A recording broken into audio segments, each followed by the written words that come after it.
Hello student, आज हम chemical reaction equation के लेक्चर नंबर 10 के साथ हैं। ध्यान रखिएगा, लेक्चर नंबर 9 में हम लोगों ने डबल डिस्प्लेसमेंट रिएक्शन के बारे में पढ़ा था और ध्यान रखिएगा हमने डबल डिस्प्लेसमेंट रिएक्शन को कैटेगराइज किया था दो हिस्सों में, प्रेसिपिटेशन रिएक्शन और न्यूट्रलाइजेशन रिएक्शन।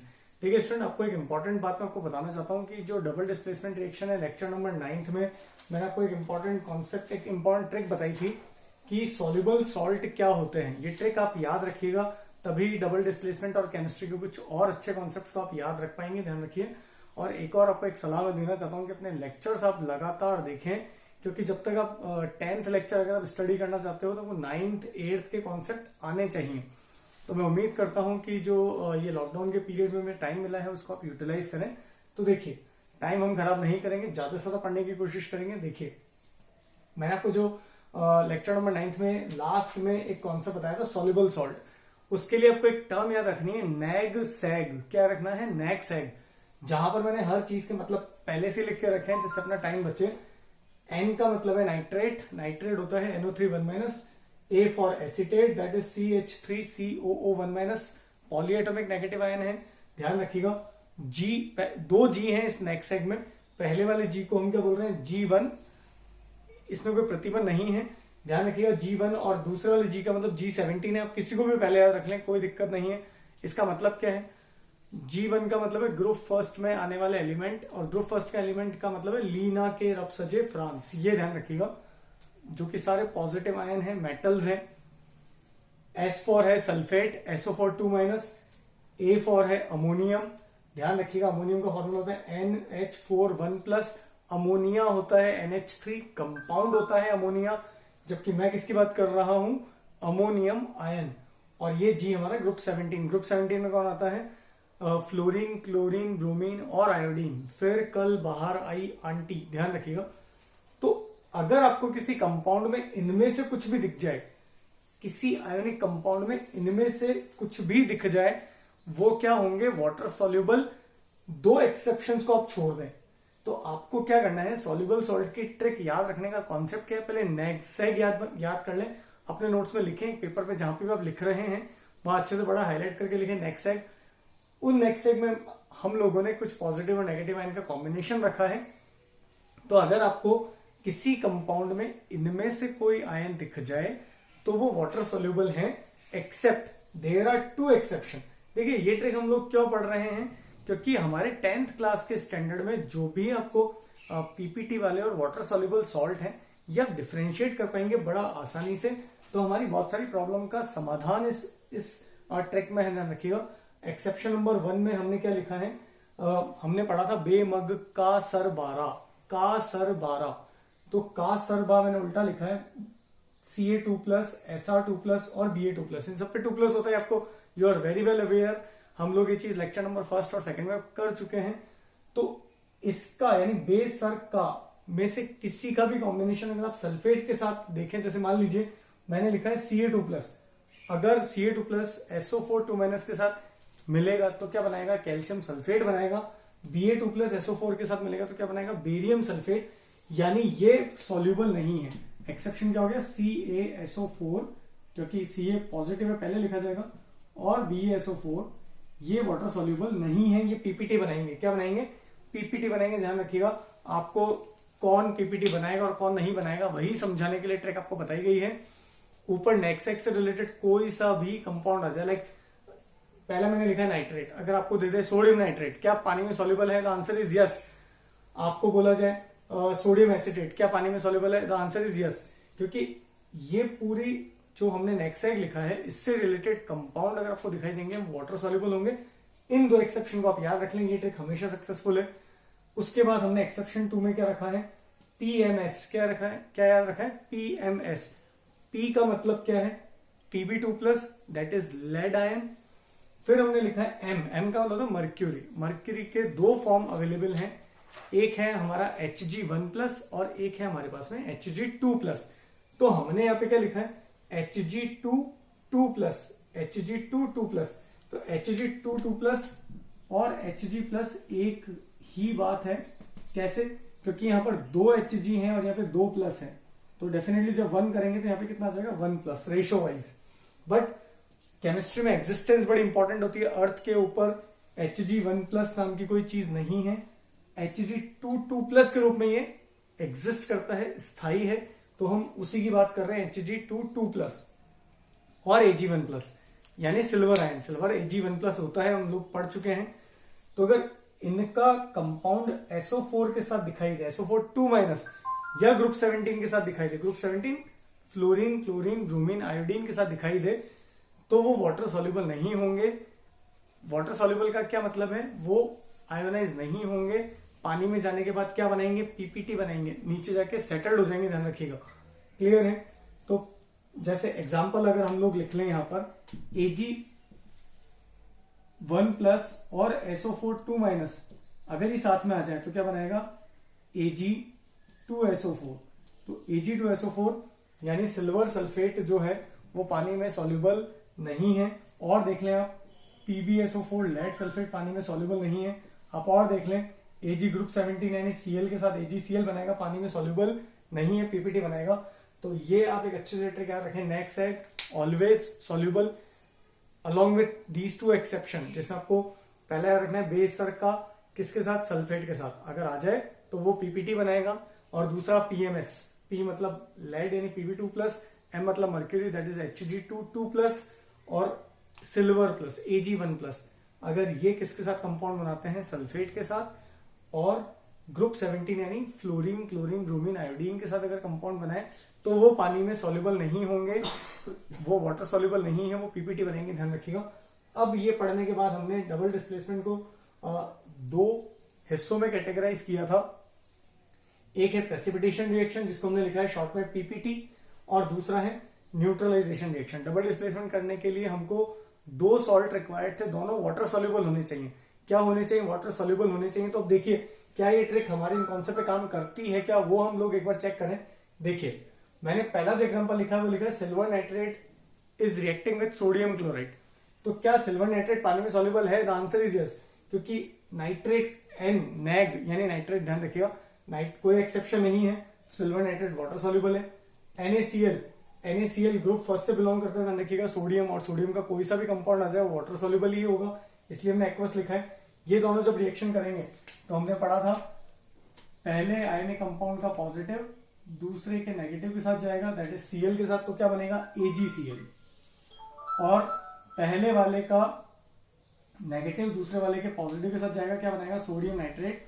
क्लियर है? तो सोडियम नाइट्रेट पानी में सॉल्युबल है क्या? द आंसर इज यस, क्योंकि नाइट्रेट है, कोई एक्सेप्शन नहीं है। क्या सिल्वर क्लोराइड पानी में सॉल्युबल है?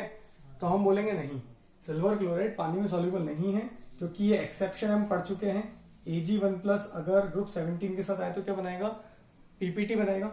इसीलिए यहां पर सिल्वर क्लोराइड क्या बनाता है, पीपीटी। कौन से कलर का? व्हाइट कलर का, ध्यान रखिएगा। उसके बाद अगला एग्जांपल हम लोगों ने क्या लिखा है, sodium sulphate is reacting with barium chloride. क्या सोडियम सल्फेट पानी में सॉल्युबल है? द आंसर इज यस, क्योंकि हमने पढ़ा है ग्रुप फर्स्ट सोडियम है और कोई एक्सेप्शन नहीं है, पानी में सॉल्युबल है सोडियम सल्फेट। बेरियम क्लोराइड पानी में सॉल्युबल है क्या? डेफिनेटली है, कोई एक्सेप्शन में नहीं आता, क्योंकि बेरियम का जो एक्सेप्शन है वो किसके साथ है, सल्फेट के साथ, क्लोराइड के साथ कोई एक्सेप्शन नहीं है। Same exchange of ion take place, यहां पर ये जो Na है वो जाएगा Cl के साथ, क्या बनाएगा NaCl, वाटर सॉल्युबल है। और जो Ba है वो किसके साथ जाएगा, SO4 के साथ, क्या बनाएगा BaSO4। ये क्या बनेगा, पीपीटी बनाएगा। आप चेक करें, देखिए हमने बेसर का याद रखा था Ba2+ अगर सल्फेट के साथ आ जाए तो क्या बनाता है, पीपीटी। तो इस तरीके से आपके लिए ये चीज बड़ी यूजफुल रहने वाली है। दूसरा जो हम लोगों ने उस दिन शुरू किया था न्यूट्रलाइजेशन, वो हम लोग नहीं पढ़ पाए थे। आज हम देखते हैं न्यूट्रलाइजेशन रिएक्शन क्या होती है। न्यूट्रलाइजेशन रिएक्शन डबल डिस्प्लेसमेंट का ही एक टाइप है, जिसमें एसिड और बेस के एक्वस सोल्यूशन आपस में रिएक्शन करेंगे और क्या बनाएंगे, एक सॉल्ट और बनाएंगे पानी। तो सबसे बड़ी चीज है कि हमने इसको डबल डिस्प्लेसमेंट बोला है। क्या बोला है? It's a type of double displacement reaction. तो डबल डिस्प्लेसमेंट के लिए मैंने आपको कौन सा बताया था कि हमें 2 वाटर सॉल्युबल सब्सटेंसेस चाहिए। वाटर सॉल्युबल सब्सटेंसेस यानी जो पानी में जाने के बाद आयोनाइज होते हैं। तो इस बार हमारी रिएक्शन में जो 2 रिएक्टेंट हमने लिए हैं, उन 2 रिएक्टेंट में से एक एसिड है और दूसरा क्या है, बेस। एसिड क्या होता है चैप्टर नंबर 2 में हम लोग पढ़ेंगे। इसके डेफिनेशन में आपको एक बार इंट्रोड्यूस कर देता हूं। एसिड क्या होता है, वो सब्सटेंस जो पानी में जाने के बाद क्या दे, H+ आयन दे, क्या दे, यानी वो आयोनाइज तो होता ही है। जैसे एक एग्जांपल हम लोग लिख लें, HCl को अगर आप किसमें डालोगे, वाटर में डालोगे, तो this is HCl is acid. Why acid, क्योंकि जैसे आप इसको पानी में डालोगे ये क्या देगा, H1+ और नीचे आएगा एक्वस और देगा Cl1- एक्वस। क्लियर है। तो ये अब ये हमारे लिए आयोनिक कंपाउंड नहीं है, हम इसको, आयोनिक कंपाउंड तो है लेकिन अब हम इसको एक स्पेसिफिक नेम भी देना चाहते हैं, यानी वो कंपाउंड जो पानी में जाने के बाद जो आयन है वो कौन सा आयन दे रहा है, कौन सा पॉजिटिव आयन दे रहा है, H+ आयन, तो वो क्या कहलाएंगे, एसिड कहलाएंगे। इसको बहुत अच्छे तरीके से हम चैप्टर नंबर 2 में पढ़ेंगे। एक बार सिर्फ आप याद रखें एसिड क्या होते हैं, जो पानी में डिसॉल्व होने के बाद क्या प्रोड्यूस करते हैं, H+।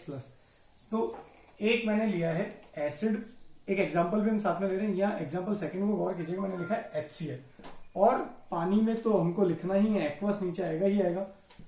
फिर मैंने बोला एसिड और बेस रिएक्शन करते हैं, तो बेस क्या चीज हुई, बेस भी यानी पानी में जाने के बाद आयनाइज तो होते ही होंगे डेफिनेटली, क्योंकि डबल डिस्प्लेसमेंट रिएक्शन में हमें दो ऐसे रिएक्टेंट चाहिए कि वो पानी में जाने के बाद क्या प्रोड्यूस करते हो, आयंस प्रोड्यूस करते हो।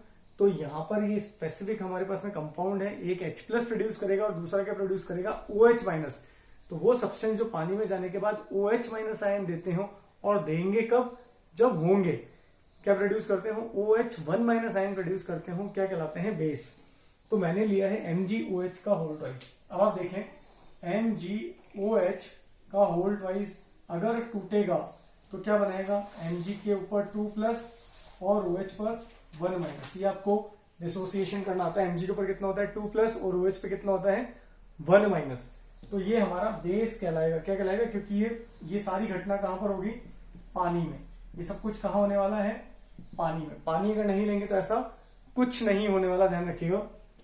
अब देखिए वही डबल डिस्प्लेसमेंट का कॉन्सेप्ट चलेगा। कैसे, पहले वाले कंपाउंड को हमने क्या लिया है, HCl, H+ देगा तो साथ में Cl- भी आएगा, यानी एक पॉजिटिव में H+ मिला और दूसरा नेगेटिव क्या मिला, Cl-। तो पहले वाले का पॉजिटिव दूसरे वाले के नेगेटिव के साथ जाएगा, यानी OH के साथ जाएगा। तो H+ OH, देखिए H+ और OH- अगर जुड़ेंगे तो आप बड़ा गौर से देखिए, वाटर बन रहा है। पानी को हम HOH भी लिख सकते हैं, क्या लिख सकते हैं, H+ और OH- का कॉम्बिनेशन। तो एक कंपाउंड तो बन गया पानी, और दूसरा कंपाउंड क्या बनेगा, दूसरे वाले का पॉजिटिव और पहले वाले का नेगेटिव। तो दूसरे वाले का पॉजिटिव क्या है, Mg2+ और नेगेटिव क्या है, Cl1-। क्या बनेगा, MgCl2। क्या मैग्नीशियम क्लोराइड पानी में सॉल्युबल है, द आंसर इज यस, क्योंकि कोई एक्सेप्शन नहीं हमारे पास में।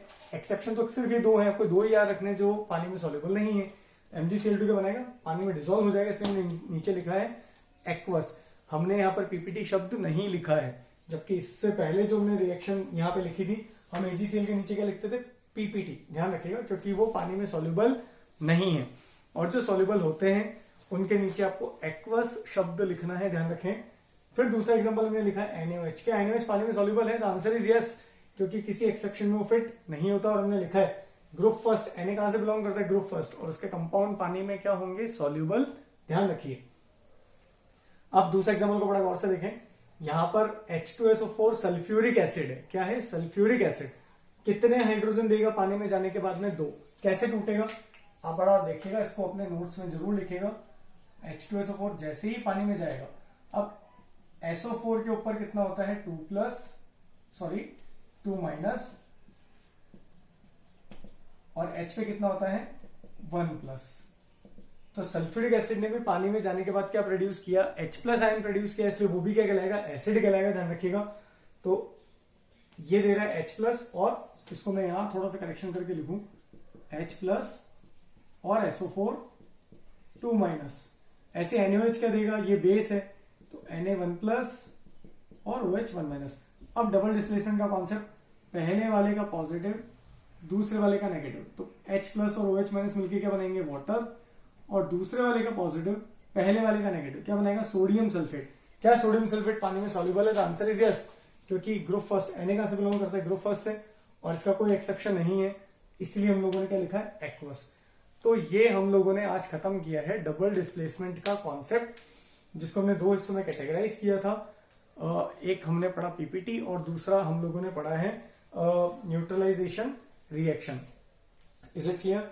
एग्जाम्पल्स बहुत अच्छे से नोट करें और लेक्चर पूरा देखें, तभी आपको बड़ा फायदा होगा, ध्यान रखिएगा। क्लियर है? तो यहां तक का आपको पूरा मैटर क्लियर होगा। ये डबल डिस्प्लेसमेंट हमारा खत्म होता है। 4 एग्जाम्पल हम लोगों ने पढ़े हैं। Along with this important phenomenon, ये आपको नहीं पढ़ाया जाएगा, बुक्स में नहीं लिखा हुआ है, ये कॉन्सेप्ट कहीं आपको एनसीईआरटी और रेफरेंस में नहीं मिलेगा।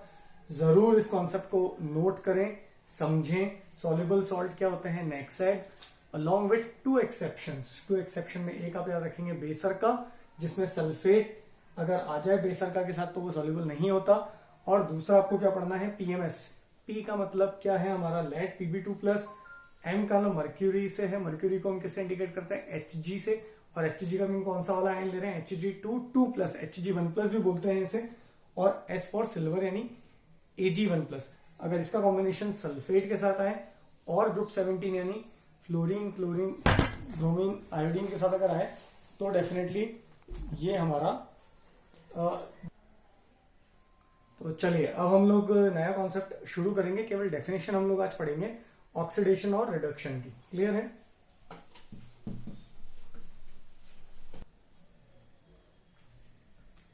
चलिए अब हम लोग देखेंगे ऑक्सीडेशन एंड रिडक्शन। केवल डेफिनेशन हम लोग देखेंगे, देखिएगा बहुत इंपॉर्टेंट है। ऑक्सीडेशन एंड रिडक्शन, आज हम लोग इसको सिर्फ डेफिनेशन वाइज कोशिश करेंगे। कंबाइनली ये जो रिएक्शन कहलाती है वो कहलाती है रिडॉक्स। देखिए रिडॉक्स शब्द कहां से आया, यहां पे अगर मैं रिडॉक्स को ध्यान से देखूं तो RED का मतलब है रिडक्शन और OX का मतलब है ऑक्सीडेशन। इसका मीनिंग ये है कि रिडक्शन और ऑक्सीडेशन साइमल्टेनियसली चलने वाले कॉन्सेप्ट हैं। अगर कहीं पर ऑक्सीडेशन है तो वहां रिडक्शन होगा ही होगा। ऐसा क्यों होता है वो अभी जब हम लोग एग्जाम्पल पढ़ेंगे तो आपको ये बहुत अच्छे से क्लियर होगा। ध्यान रखिएगा, डेफिनेशन देखिएगा, जो मैं लिखवा रहा हूं उसको आप अच्छे से अपने नोट्स में नोट कीजिएगा।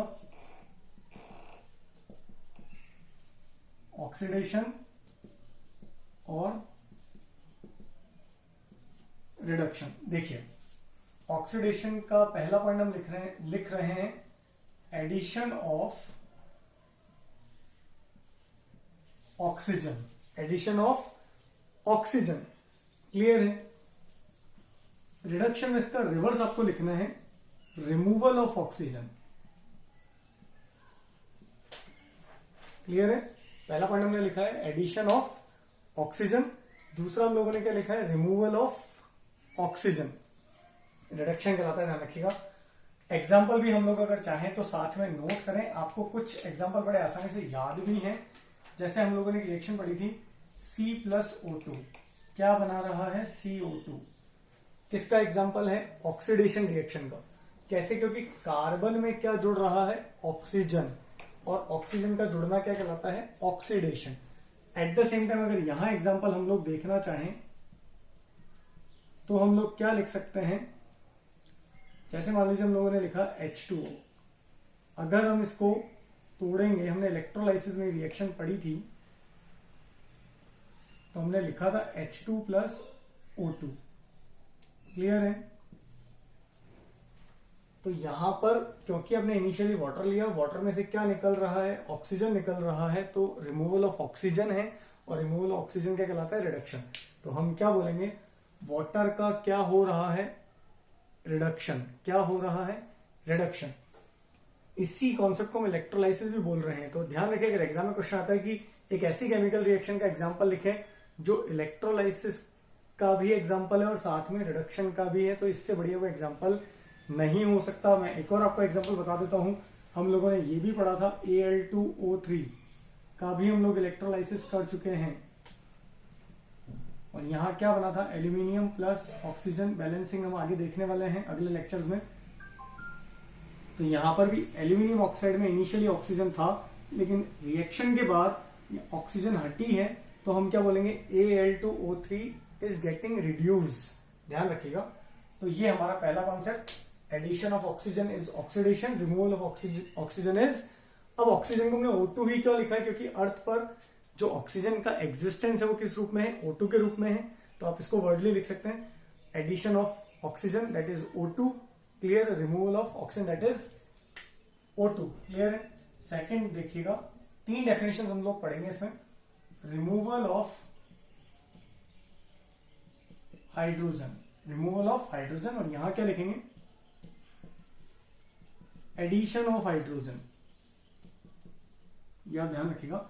रिमूवल ऑफ हाइड्रोजन का एग्जांपल हम लोग देख सकते हैं बड़ा अच्छे से, जैसे मान लीजिए हमारे पास में, आप ये एग्जांपल ले लें, ये आपको ज्यादा बेहतर लगेगा, हाइड्रोक्लोरिक एसिड आप ले लें, इसको अगर हम डिकम्पोज करेंगे तो ये किसमें टूटेगा, H2 plus chlorine gas, clear है। तो यहां पर आप देखिएगा हाइड्रोक्लोरिक एसिड इनिशियल कंपाउंड था और उसमें से क्या निकल रहा है, हाइड्रोजन निकल रहा है, तो ये क्या कहलाएगा, ऑक्सीडेशन। हाइड्रोजन का हटना क्या कहलाता है, ऑक्सीडेशन। किसी भी टर्म में डिफाइन कर सकते हैं, अगर ऑक्सीजन ऐड होता है तो ऑक्सीडेशन, हाइड्रोजन निकलता है तो भी ऑक्सीडेशन। और यहां इसका एग्जांपल अगर हम लोग देखना चाहें तो इसी को आप रिवर्स करके भी लिख सकते हैं, H2 plus Cl2 is giving twice of HCl। बहुत अच्छे से हम अगले चैप्टर में इसको पढ़ेंगे, एक एक एग्जांपल को वापस लेते हुए। थर्ड है हमारा